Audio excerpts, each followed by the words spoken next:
So in this video we are going to be looking at different brushes inside of ZBrush, and right now I'm just going to fix the scarf because as you guys may remember that we tried to do a lot of it inside of Autodesk Maya, but it didn't give us the fine-tuning controls we have inside of ZBrush. So right now I'm just using the damn standard brush and I'm just carving in some wrinkles and details. You can see that some of these are forming up with regards to like low resolution, but we can fix that. The first thing we need to do is take care of this pinch that's happening at the bottom. So to do that we need to go down in our geometry to the first subdivision level and then just gonna smooth this out, and that's gonna fix that. And for the rest we can just go back up and start fixing those small spots and edges.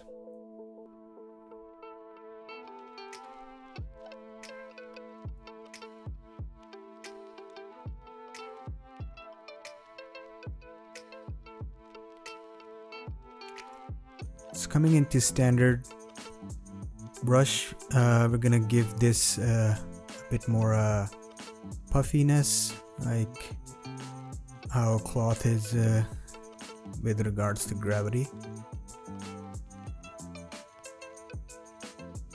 Out on all the edges and those areas that we could not do so in Maya, and here you can see how ZBrush kind of just excels at that area. And one thing I want you guys to note is that I'm using a mouse to do this. For more fine-tuned control, I recommend you guys get a graphics tablet. I'm going to get one for myself in the future, but right now I'm just using a mouse, and I have to sometimes change the Z intensity on each and every brush, which I guess can be kind of a chore, but you can do these things with a mouse. I still recommend that you get a graphics tablet.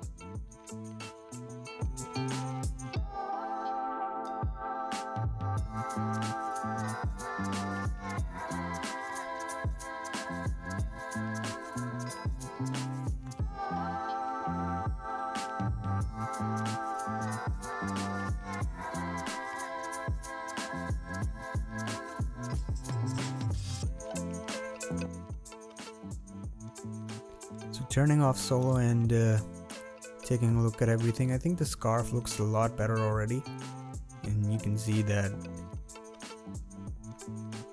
it's now kind of behaving like how cloth is supposed to behave.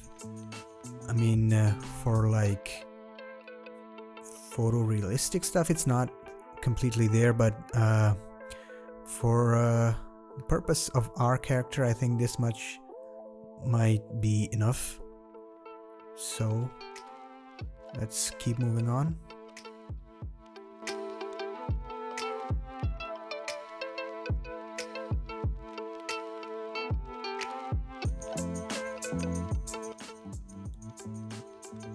And now let's go into the skirt, and we are going to add some more fine lines and divisions to get more detail in our skirt. For the wrinkles, they flow from top to bottom because it's a long skirt, so that's how it's supposed to happen. So first we are going to turn down the Z intensity a little bit, because you see, since we're sculpting with a mouse, this is something that you have to do a lot.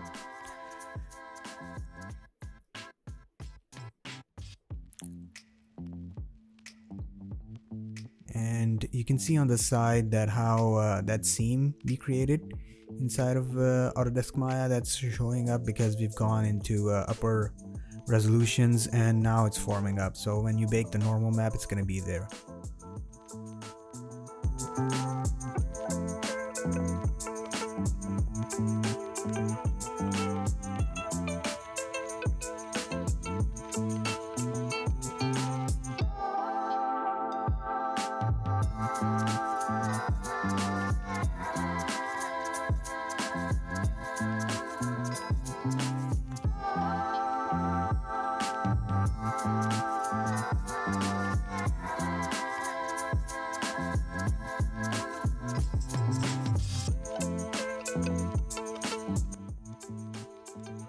right now I'm just using dam standard and cutting in a few more fine wrinkles just to give it a bit of a supporting feel.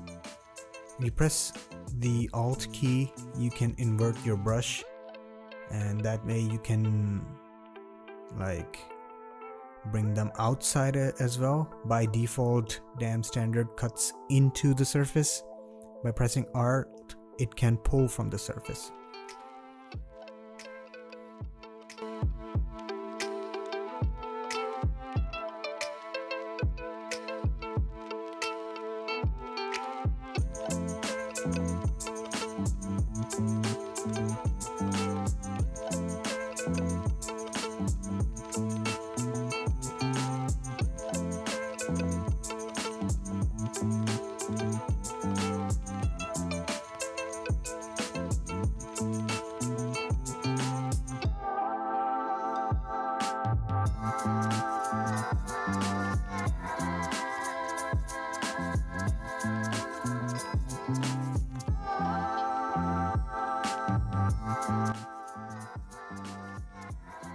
So you can already see that we're getting some really good detail.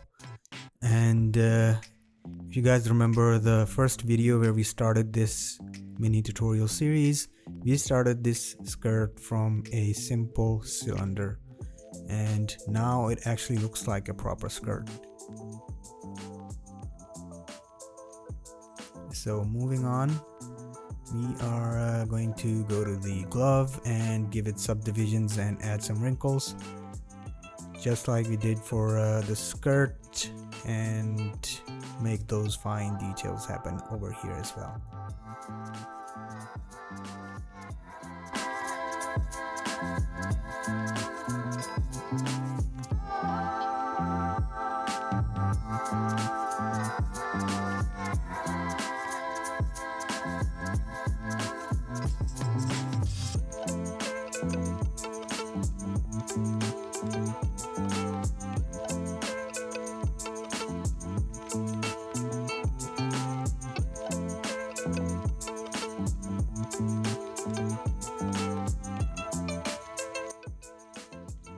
So if you've ever worn gloves, you know that the wrinkles they tend to happen around your knuckles, and some more parts of the hands like these palms over here, the wrist joint.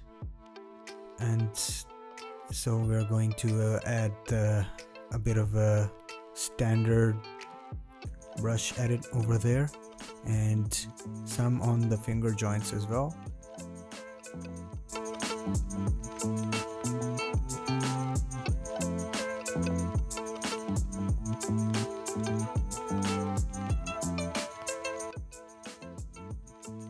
This depends on you how crazy you want to go with this. If you want even more detail, I recommend that you grab another reference of somebody just wearing a glove, and you can see where the wrinkles are happening for that over there. I kind of did this through memory, so there might be spots of wrinkles that I missed out on, but I think this much might still be enough for the purpose of this video. I'm just trying to give you guys a bit of a, you know, an example of how this can be done. But of course, you can always add more and more detail until and unless like you're not satisfied with this and you want more, so of course you can go for more.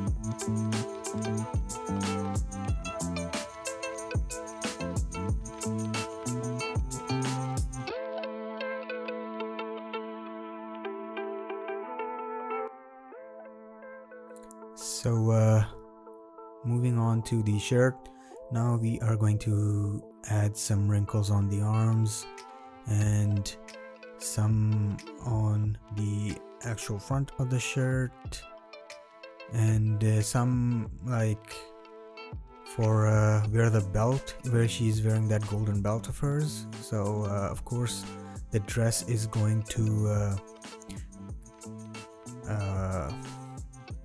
have a bit of contortion around it to accommodate that piece of gold metal. So what you're seeing right now is me adding wrinkles to the arms, then to underside of the arms. Of course, this is a process of adding a wrinkle, then smoothing it out, and then adding some more in some different other places. Now, one thing to remember here is that when you're using any brush, you can press the X key at any time on the subtool and it's going to create a mirror of that. But we do not want to mirror our wrinkles because that's just unnatural. So we press the X key again and it shuts off symmetry for us. And you can see how we can take more control on our brushes.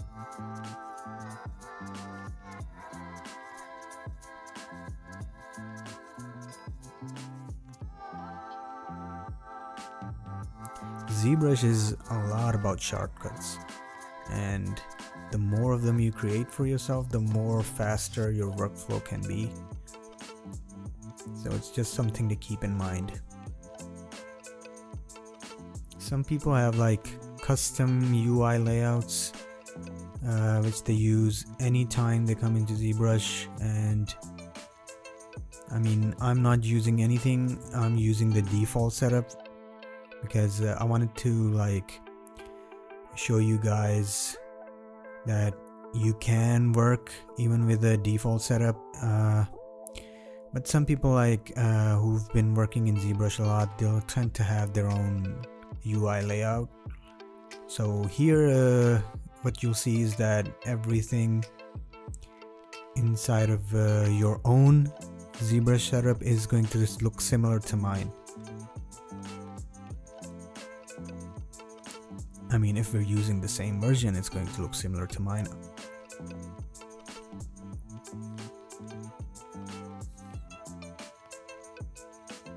So let's hit save on that, and now we're just going to export everything out of ZBrush again, and we're going to do that in the next video.